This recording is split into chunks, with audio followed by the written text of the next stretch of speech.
Alrighty, hey ladies and gentlemen, welcome. It is that time of the year. This is NFL Football Talk. I'm your host, Charles E. Smith Jr., and it's playoff time. We're down to championship weekend, all the way down to the Final Four. So we're going to see who's going to be going to the Super Bowl, who should have gone, who might go, and is there possibly an upset in the making. So before we get into that, let's go ahead and let me bring in the other member of the team here. I only enlist the best, as you know. So here is Chris Lardieri. Follow him on Twitter at Chris L Sports. Read him online, chrislsports.blogspot.com. Without any further ado, Mr. Lardieri, what's happening? Charles, thank you very much. Great introduction as always. And as you have aptly said it throughout the season, this feels like a Super Bowl weekend, wouldn't you say? Yeah, most definitely. And you know what, let's go ahead and we'll get into a little bit about the games that just happened in divisional weekend. But first, what's going on in the world of Mr. Lardieri?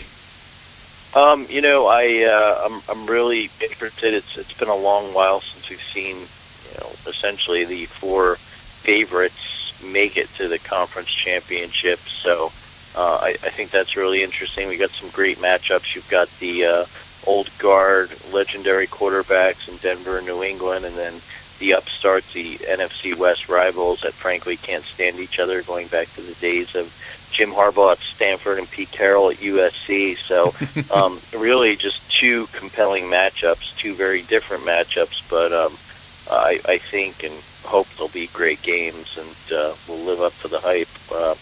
Traditionally, it feels like there'll be one upset. There has been the past few years. One of the road teams manages to get in, but who knows? We could have a repeat where the number one seeds get in, like we had a few years ago, I believe, with Indy and New Orleans. So let's see if the home teams can run the table here. Yeah, that's true. And I think I didn't check the Vegas spreads today, but I think each is about a 3.5 or 4 point favorite. Denver and then Seattle in the NFC. But set up for some really close games, and I'll go ahead and, I always give credit where it's due, so, I rag on Peyton Manning a lot. Everybody knows that who knows me, but what I like is the way that they went about winning this game against San Diego. They were set up in basically the exact same situation they had last year against Baltimore. That is up by 7 with 3 or 4 minutes to play. It's 3rd and 17. This time, and instead of just making one little weak run off tackle or something like that, they let Peyton Manning actually go for it. He gets that first down, converts that 3rd and long situation, and ultimately gets another first down, and they run out the clock. So that's the thing. If you're going to be a great team and a great quarterback, you got to be great in those great moments and don't play scared. But they were set up. It was a 7-point lead again, and they could have played it safe, and San Diego was ready. If you kick that ball to them with 3 minutes to play, everybody knew what was going to happen. Yeah, and I think they learned from playing the previous times during the regular season. You cannot give the Chargers the ball back late in the game, especially when the Broncos are down a cornerback, and former Charger Quentin Jammer, probably couldn't stop a piece of paper from coming his way. So, great play, and let's face it, as we discussed last week, the weather definitely favored Peyton Manning. Not cold, not windy, and you saw the results. Yeah, that's true. So, hey, I got to give it up for Peyton and the boys. They got it done, and what I like is crunch time. That's why I always measure, the greatness of quarterbacks. Like, forget the stats and everything. It's in those little critical moments. Do you really have the stones to throw it downfield when it's 3rd and 17 with the game on the line? And it was good to see him do that.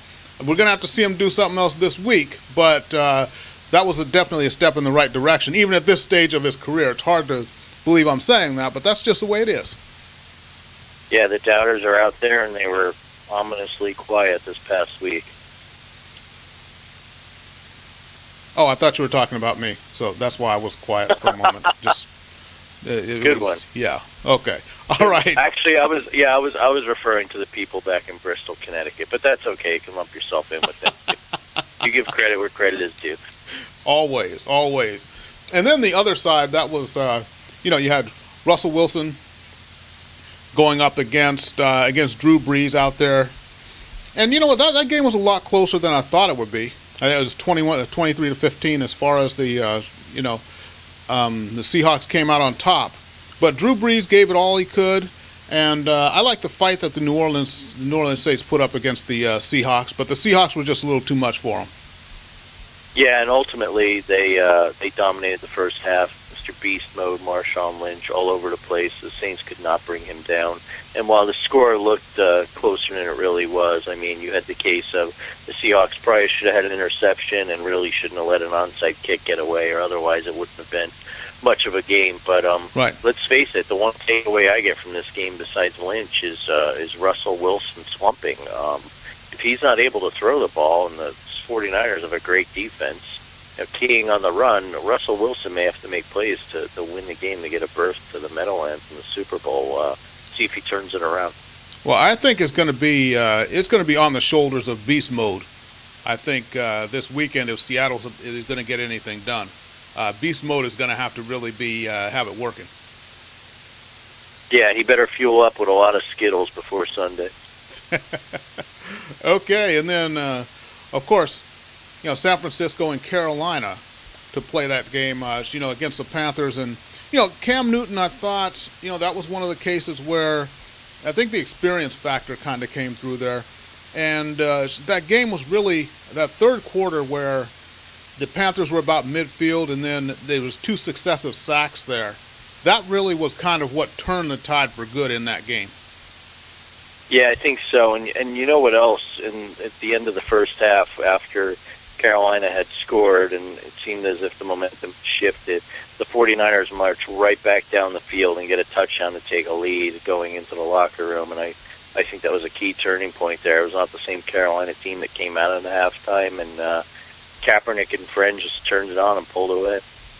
Yep, that's true. So you got to give it up for them. Again, giving credit where it's due. And then the Patriots. When you talk about turning it on, the way that when they turned the corner on the Indianapolis Colts, it was just over. In that fourth quarter, they started running downhill on them, and that was it.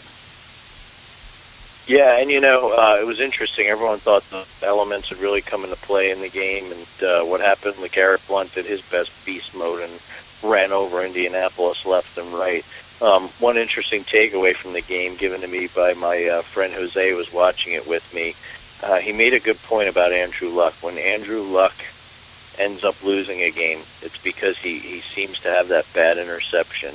And he had a couple of them when the Colts seemed to be creeping back in the game. He threw a couple bad interceptions, and it's like where Andrew Luck giveth, he taketh away. So we know he's young. He's had a great 2 seasons so far, but something he's got to work on, because you cannot give the New England Patriots the ball back and chance again. They will take advantage of it.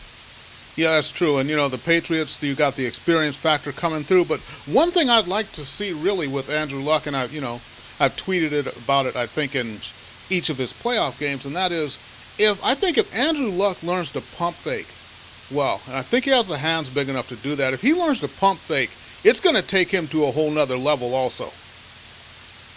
That's a great analogy. You keep this up, you might be sitting next to Mike Mayock come May in the draft in Radio City Music Hall. But you make a good point. I mean, the great ones did that. You think of Elway did that in Marino. It's an excellent point. I mean, anything you can do to bait the secondary be worth it. I mean, ultimately, at some point, defensive backs must be getting a read on Luck's throws. Yeah, and that was the thing that I saw was even when you could tell that they were getting aggressive when he was throwing. They were breaking on the ball right away. So if he learns to effectively use just a few pump fakes here and there, keep the defense honest, and also probably get him, probably an extra 3 or 4 or 5 touchdown passes over the course of a season. Yeah, and cut down on the turnovers as well. Good job, Charles. I'm afraid now you're going to leave this show to become a scout somewhere. All right. So, just about time to go ahead and start the picks for this week. But before we do that, do you have any little nuggets of football wisdom that you can share with the group? Yeah, we'll get into this a little bit when we talk about the first game, but everyone's talking about Peyton Manning and how he can't win the big game. I find it interesting that everyone in the mainstream media, not including we two, fails to recognize that Tom Brady has not won a big game since beating the Eagles in that last Super Bowl victory they had. And a lot of that blame at the time went on Andy Reid and Donovan McNabb with his issues in the huddle late in the game. Some people attribute it to Spygate. I'm not quite sure if you can even point a finger at that. I'd love to as a conspiracy theorist myself. But the Patriots have been to plenty of AFC championship games and Super Bowls, and have nothing to show for it since January of 2005. So where's the criticism of Mr. Belichick and Mr. Brady? Well, I don't know. I think if it had Tom Brady been one and done 8 times in his career, then probably you might see that same criticism. But Yeah, I just people like to talk a lot about Peyton and his recent past and his recent failures, but I mean, Tom Brady, you say what you want about him. He had Randy Moss, he had Wes Welker. Yeah. I know Peyton's surrounded by great receivers this year, but it's just an interesting thing. Everyone loves the Patriots. Everyone loves talking about the curmudgeonly genius that is Bill Belichick, but this is a lot's on the line here. They lose again. Maybe people start saying, "Is this the end of the line? Brady's getting older. He's running out of opportunities." Mm-hmm. So either way, it's going to be some sort of transition for one of the two quarterbacks. Well, what I think is really interesting here is when you talk about the whole thing about Peyton Manning and his playoff record and big games and everything. This was not even discussed until this year. All of a sudden, it was as though they all dug into the stats and discovered it all at the same time. And this is stuff we've been saying here for the last couple of years. But the same guys who are saying that are the same ones who have spent the last 10, 15 years building Peyton Manning up into a godlike figure. And then all of a sudden, they realize it's one of those, emperor's new clothes type of things or something. And they all they all go the opposite way, but in unison. Do they have a newsletter they send out or something?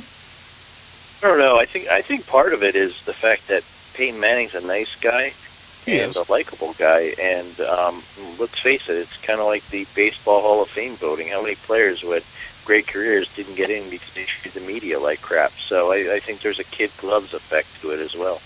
Yeah, and I'll say that, and for anyone listening, and Peyton, if you're listening, by the way, or Eli, I do appreciate the Manning boys and Archie as human beings, but it's like when I'm talking about Peyton Manning, I'm talking about Peyton Manning, the quarterback, not Peyton Manning, the human being, the husband, father, the all-around good dude out there. I'm talking about the guy who puts on number 18 on the football field, and that's it. I'm talking about what he does on the gridiron. That's all. Not necessarily character issues.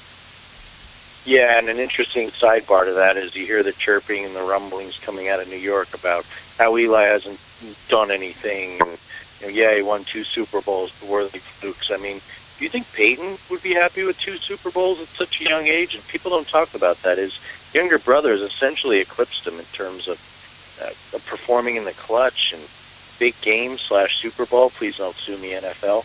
And in that respect, I agree with you. Peyton gets more of a free pass than Eli does, and Eli had nowhere near the weapons the past few years that Peyton's had in Denver.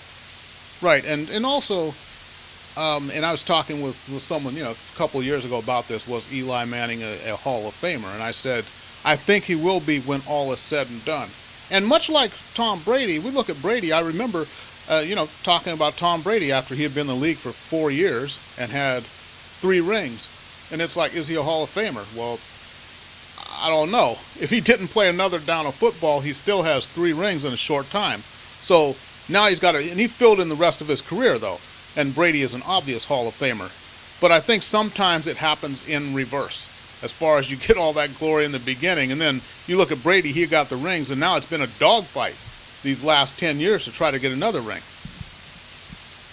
Yeah, and I also think the whole ring thing is overrated. It is. Dan Marino doesn't have one, but you and I remember him growing up. He played on teams with 0 running game. Now you don't even hear people include him in the names of best quarterbacks ever. And on the flip side, you do hear John Elway, and the knock on him until the last 2 years of his career was that he didn't have a ring. But it's almost like those 2 rings magically made him a Hall of Fame quarterback, right. Which if his career had ended in 1997, he was still a Hall of Fame quarterback.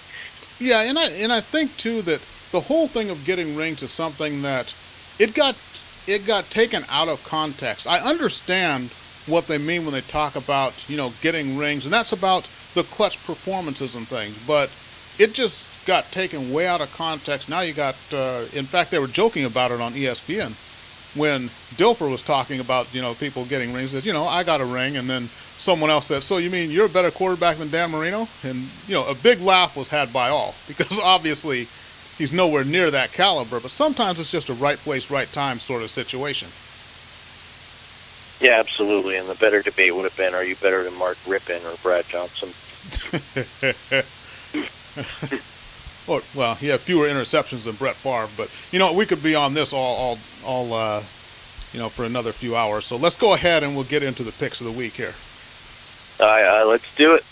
Okay, so last week we kind of had reverse records. I went 3-1. Chris, you made some bold predictions there, but you went 1-3. So for the postseason now, 6-2 and 3-5. But let's go ahead and get into the meat of it. The AFC Championship. There's such subtext here. You don't really have to. How many times have they met in the playoffs? Who's the greater quarterback overall? Who's the best of all time? Who is the clutch quarterback? What we've got is Brady versus Peyton Manning one more time for a trip to the Super Bowl. Big dance. Patriots beat them this week in this season in Week 12. And Brady looking to get into his 6th Super Bowl. Peyton Manning looking to get in his 3rd Super Bowl. Highest scoring team in the league in Denver. This game is at Mile High. What do you think about this one? I'm going with the Broncos. I'm sticking with my Super Bowl prediction 1 and 2. I think since the last time they met earlier in the season where the Broncos blew a lead in the wind and let the Patriots get back into it and went on overtime on a fluke fumble and a punt late in OT. There are a couple main differences between these two teams. First of all, Denver will be at home, which I think will help. I mean, I know wind, weather, cold, etc. won't be a factor, but playing in that altitude is no easy task. Second of all, the Broncos will have, I think, a better offense in the sense that they will have Thomas at tight end. They didn't the first game, so it's another weapon for Peyton Manning to throw to. Welker, while he played against New England, do we really know? Was he having concussions? Was he still banged up? I think he's in better shape then. And on the New England side of the ball, there's one key person missing, and that's Rob Gronkowski, who is not only a favorite of Tom Brady, but played a big part in that comeback. And they really don't have that safety valve at tight end now. So I think it'll be a good game. I think the odds makers have it right. It'll probably be close. I don't think this will be a blowout by any means, but I think Peyton Manning's on a mission. I think this is their year. I think New England's had a fantastic season with a bunch of no-names and retreads really carrying the way along with Tom Brady. Belichick's done a great coaching job, but I think it ends here in the Mile High City, and the Broncos move on to the Meadowlands. Well, the Broncos did lose. In fact, his name escapes me at the moment. They lost one of their starting cornerbacks to a torn ACL in this past game. Chris Harris. Right. Chris Harris, yeah. Exactly. So possibly something to exploit there. You got Champ Bailey, who's going to be forced to do a little bit more, and Champ Bailey, another Hall of Famer, but he's running on fumes at this point. I think, Belichick, he schemes like no one else. So, I don't know how the Patriots have even gotten this far or gotten to this record they have as far as being 12-4 in the regular season, but somehow they keep on doing it, and I think there's a familiarity. I think Brady, he's been here so many times, as has Manning, but I'm going to go ahead. I got to give the edge here to the Patriots. And Brady versus Manning in the head-to-head matchups, and I know the past is the past, and these are two different teams. Manning is no longer a Colt, but I think they get it. I think they get it figured out one more time. I like the Patriots to advance, and Tom Brady plays in his 6th Super Bowl. I like it. I like it when we disagree. We have some sort of proverbial bragging rights. And as an aside, I think we need to fire the accountants who are keeping track of my records. While my picks have stunk here in January, I believe I picked the Patriots and the Broncos. So I had a phenomenal week. I went 500, not 1-3. So whoever that bean counter is opening the envelopes at the Oscars, you're fired. You're not keeping track of our records anymore. I don't know if you're skimming the house or what, but That's right. I You did pick the Patriots and Broncos. That's right. Yeah, yeah, I picked the Broncos as much as I wanted to pick the Chargers. I thought, with Ryan Matthews being injured and the fact that they're going to erase all the ghosts from the Ravens lost, and lo and behold, I got a game right on Sunday. But just a moment, I do think you picked the. I'm pretty sure you picked the Colts. I'm going to look at the tape. But I Colts in that game. No, I went Patriots. If I didn't, I was probably intoxicated without me even realizing it. I said that I didn't trust Andrew Luck on the road, that their luck was going to run out, no pun intended. That's beginning to sound familiar. Okay, you know what? I'm going to go ahead and do a recount and see if there was maybe a hanging Chad there that didn't get counted, and I'll give you props next week. Listen, I'm not trying to be Al Gore. I'm not trying to take this to the Supreme Court. I just want what's right. Don't we all? Yes. Okay, so next game. Familiar foes, Russell Wilson, Colin Kaepernick. The Seahawks and the Niners, 1-1 on the year, each one on their home field. Number one defense in Seattle. And then we know about Frank Gore running the ball for the Niners, and of course Marshawn Lynch, aka Beast Mode, the Skittles, everything else. Here these teams are one step away from the Super Bowl. Niners looking to get there and possibly avenge last year's loss. If Michael Crabtree knew how to get off the line of scrimmage, they might have won that Super Bowl last year. In fact, I think they would have. So I go ahead. You know what? I'll go ahead and pick first. You picked first last time, so it's hard to go against Seattle at home, but when we look at it, and one thing is you talked about Russell Wilson slumping a bit, and also I look at the way that the Niners are playing. They've overcome the odds, winning the extreme weather in Green Bay, winning last week in Carolina. I just think Kaepernick, and having played in that Super Bowl last year, I think they're a more battle-tested team. Seattle is Super Bowl caliber, but this is a matchup. The tough defense is one thing to have the number one defense, but I think that maybe the Niners have the tougher defense overall. I'm going with the Niners here to pull the upset and get to their second consecutive Super Bowl here. I like it, Charles, because we're going to disagree again. And while you make all very valid points, and at the end of the day, I would normally take Jim Harbaugh over Pete Carroll any day of the week. I think Marshawn Lynch and that home crowd in Seattle are just too much for the 49ers to overcome. I think this is and they met in Candlestick. Ultimately, I think the Seahawks front seven stymies Colin Kaepernick. I think the noise gets to him. I think it'll rattle him, and this will probably be a game that'll hinge on something as small as one turnover, so there'll be little margin for error. And I think Russell Wilson will finally step up on the big stage. He's been slumping. I think he's overdue. And another thing, the 49ers wide receivers have really played well the last 2 weeks. I don't think that's going to happen against Richard Sherman and company. I think they're going to shut down Bolden and Crabtree, and that'll make the difference in a very close game. And I think the bulk man will be the key here and likely the MVP of the game. Okay, well, we'll see. I will say one thing. I think if Seattle wins this game, I can guarantee you Marshawn Lynch will have had over 100 yards rushing. I think that's going to be the key to Seattle, because I don't think you can put it all on Russell Wilson here. Marshawn Lynch is going to have a fantastic game to beat the Niners. It's going to come down to a lot of third down conversions and the little details of the game. Like you say, just a few plays here and there. But, and it's really going to come down to Gore and Marshawn Lynch. Whichever one of those two has the better game, I think is going to determine, who ultimately wins here.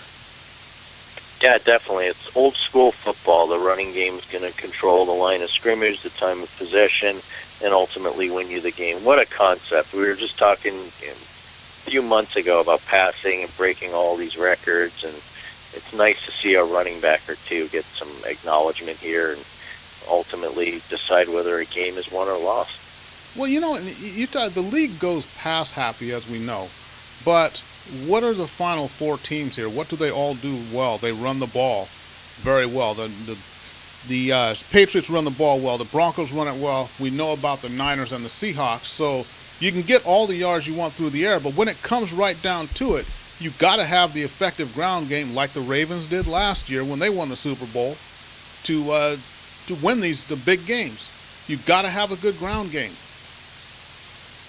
Absolutely. Everyone talked about the Eagles and the year Nick Foles had. If it wasn't for LaShawn McCoy, the Eagles are not in the playoffs, and people overlook that.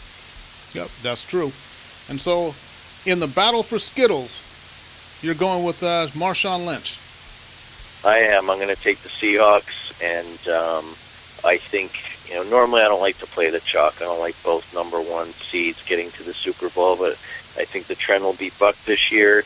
And I also think it's just their year, Seattle. I just feel like they've been playing like a contender, and that home field's really going to come into play. Now, if this game is in Candlestick, I'll be honest with you, I'd probably pick the 49ers with the way they've been rolling lately. All right, and then I'll tell you what, though, if your prediction comes true, then you're going to have the task of trying to pick between the Broncos and the Seahawks. That would be interesting.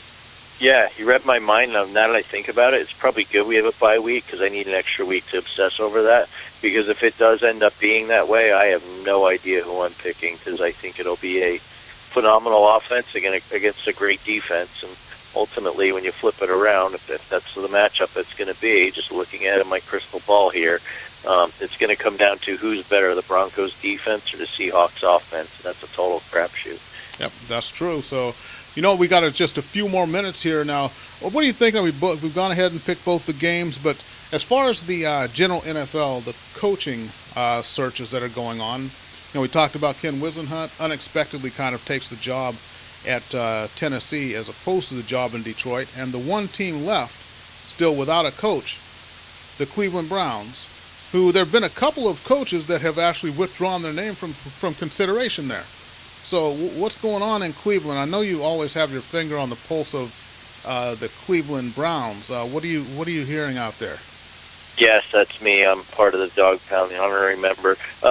You look at it, when you look like Josh McDaniels passing up to stay as an offensive coordinator with New England, McAdoo pulling out to become offensive coordinator of the Giants, that says a lot about your organization. If you get in there and interview and you're pulling out, ultimately it's the proverbial "if there's smoke, there's fire."